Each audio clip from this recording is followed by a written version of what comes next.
اعوذ باللہ من الشیطان الرجیم، بسم اللہ الرحمن الرحیم۔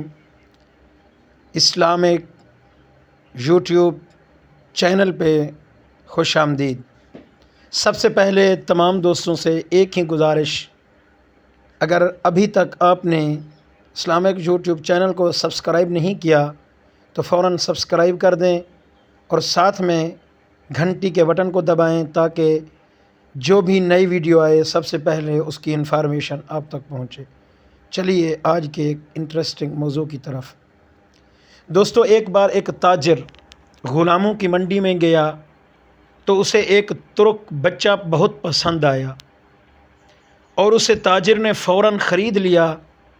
تاجر نے بچے سے پوچھا، بیٹا تمہارا نام کیا ہے؟ لڑکے نے جواب دیا، جناب میں اپنا نام بتا کر اپنے نام کی توہین نہیں کرنا چاہتا، کیونکہ میں غلام ہوں، اس لیے آپ جس نام سے پکاریں گے وہی میرا نام ہوگا۔ تاجر کو اس جواب پر حیرت ہوئی، لیکن اسے یہ بات بہت پسند بھی آئی کہ بچے میں عزت نفس کا احساس باقی ہے۔ تو تاجر نے اس بچے پر خاص توجہ دی اور اس کی تعلیم و تربیت کا انتظام کیا۔ بچے نے بہت جلد تیر اندازی، تلوار بازی اور شاہ سواری میں ایسی مہارت حاصل کی کہ خود تاجر بھی حیران رہ گیا۔ دوستو، غزنی کا بادشاہ شہاب الدین غوری ایک بار گھوڑوں کی دوڑ کا مقابلہ دیکھ رہا تھا۔ تاجر نے اپنے غلام کو لے کر اس غزنی کے بادشاہ کے پاس پہنچا اور کہا کہ حضور، میرے اس غلام کو گھڑ سواری میں کوئی بھی نہیں ہرا سکتا۔ بادشاہ نے مسکرا کے لڑکے سے پوچھا، تم کتنا تیز گھوڑا دوڑا سکتے ہو؟ تو لڑکے نے نہایت ادب سے جواب دیا، حضور، گھوڑے کو تیز دوڑانے سے زیادہ ضروری یہ ہے اسے اپنا مطیع یعنی کہ فرما بردار بنانا ہوتا ہے۔ شہاب الدین غوری نے چونک کر اسے دیکھا اور ایک بہترین قسم کا گھوڑا اسے دیتے ہوئے کہا، لڑکے تم اس گھوڑے کو اپنا مطیع و فرما بردار بنا کر دکھاؤ۔ دوستو، وہ لڑکا اچھل کر گھوڑے پر بیٹھا اور کچھ دور اسے چلا کر لے گیا اور پھر پلٹ کر واپس آیا۔